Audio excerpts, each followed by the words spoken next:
तो आज पहलगाम अटैक को हुए ऑलमोस्ट 8 दिन हो चुका है, लेकिन अभी तक इंडिया ने पाकिस्तान को कुछ रिस्पॉन्स नहीं किया। तो क्या पाकिस्तान इंडिया से डरता है? क्या पाकिस्तान से इंडिया को ये डर है कि पाकिस्तान हमें बहुत ज़्यादा हर्ट कर सकता है?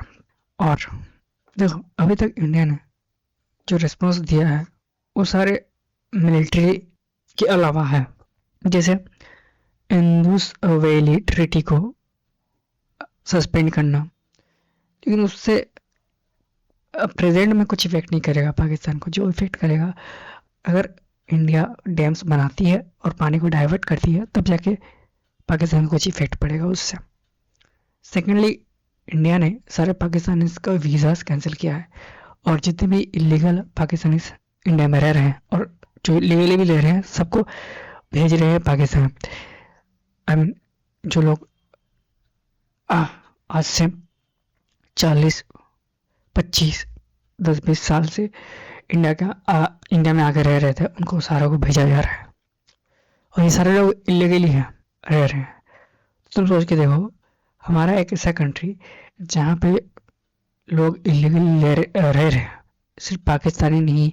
हम लोग तो अक्सर बात करते हैं कि बांग्लादेशी इमिग्रेंट्स, इलीगल इमिग्रेंट्स हमारे कंट्री में है, लेकिन जो पाकिस्तानी इमिग्रेंट्स हैं वो भी बहुत ज़्यादा क्वांटिटी में है। जैसे हमने गुजरात में देखा, जिसे हम कश्मीर में देख रहे हैं कि लोग कैसे कैसे अपना स्कूलिंग से लेके ग्रेजुएशन तक यहाँ पे कर रहे हैं। कैसे हमारे जो सीआरपीएफ के जवान हैं उनके बीवी खुद पाकिस्तानी है। तो इन सारी चीज़ों की वजह से जो चांसेस बढ़ जाते हैं कि जो हमारे सिक्योरिटी लैब्स होने के, क्योंकि गद्दार तो अंदर ही है ना, सीआरपीएफ का जवान की बीवी है पाकिस्तानी। ये तो एक्सपेक्टेशन कर सकते हैं कि क्या पता जितने भी लोग यहाँ पर रह रहे हैं उनमें से कोई आईएसआई का एजेंट हो, कुछ भी सकता है, राइट। ऊपर से ये लोग वोट भी कर रहे हैं। मतलब सोच के देखो तुम, पाकिस्तानी वाले कहता है कि इंडिया मुस्लिम्स के लिए सेफ नहीं है, बांग्लादेश वाले कहते हैं इंडिया मुस्लिम्स के लिए सेफ नहीं है, और खुद भेड़ बकरियों की तरह इधर आके यहाँ के इंडिया के रिसोर्सेस इस्तेमाल करते हैं। ये जो पॉपुलेशन के गैप इतना ज़्यादा स्पीड से स्पाइक किया है, वो तो फर्टिलिटी रेट तो है ही है मुस्लिम्स कम्युनिटी के अंदर ज़्यादा, बट इसके अलावा भी जो इलीगली यहाँ पर इंडिया में आके बसे हुए हैं उसके वजह से भी जो पॉपुलेशन में स्पाइक देखा गया है बहुत ही तेजी से।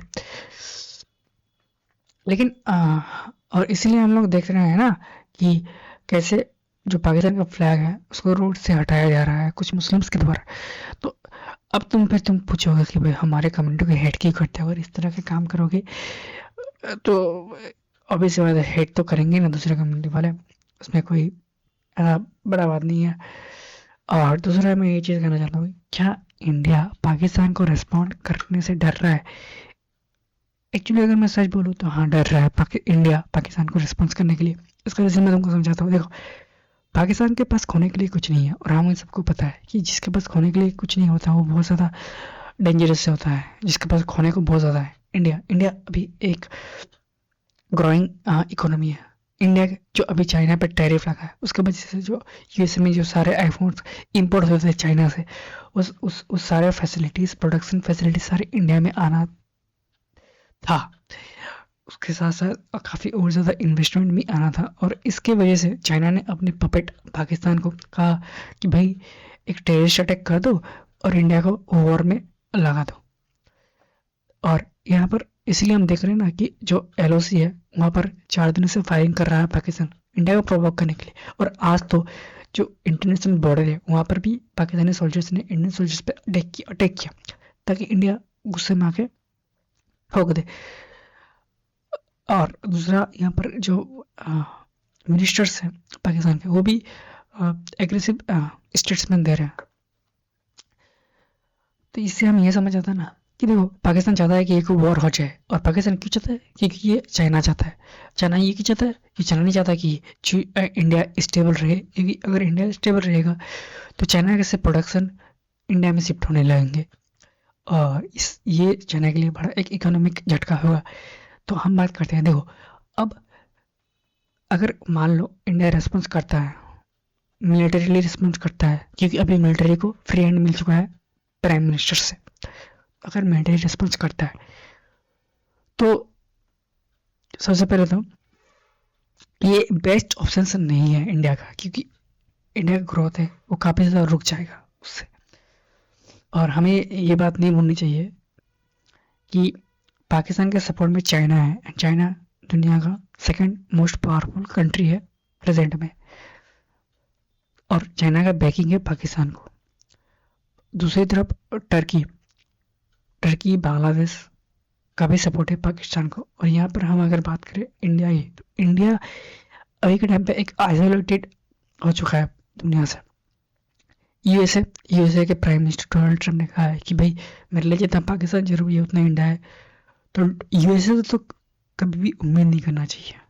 यूएसए सिर्फ अपना फायदा देखता है और कुछ नहीं। सेकंड, चाइना भी कभी इंडिया को सपोर्ट नहीं करेगा, वो तो पाकिस्तान को कह ही रहा है कि तुम इंडिया पे अटैक करो, सारा काम ही तो चाइना ने करवाया है। थर्ड आता है बांग्लादेश भी एक्सट्रीमिस्ट कंट्री बन चुका है, इसलिए इंडिया अकेला पड़ चुका है। और रसिया इंडिया के सपोर्ट में नहीं आएगा। इसका रीजन मैं तुमको समझाता हूँ, क्योंकि रसिया और इंडिया के रिलेशन से बहुत अच्छे हैं।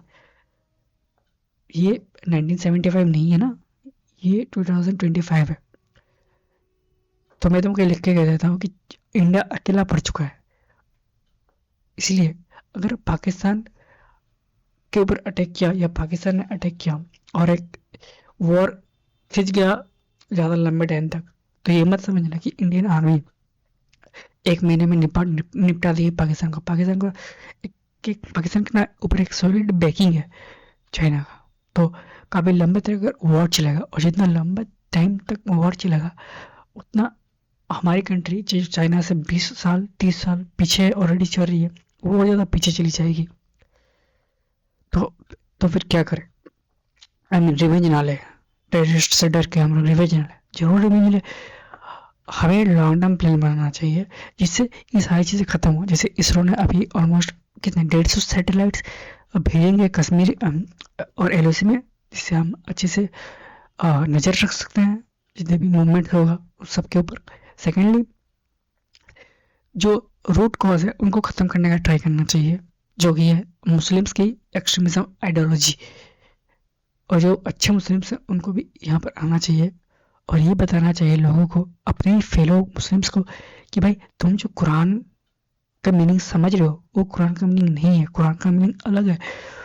गन लेके सिविलियंस पे गोली चलाना मीनिंग नहीं है, कुरान में कुछ ऐसा लिखा हुआ नहीं है। अच्छे मुस्लिम्स को ये डिफेंड करने को छोड़, टेररिस्ट को डिफेंड करने को छोड़ के ये सारी चीज़ें पे ध्यान देना चाहिए कि कैसे रूट कॉज को ख़त्म किया जाए।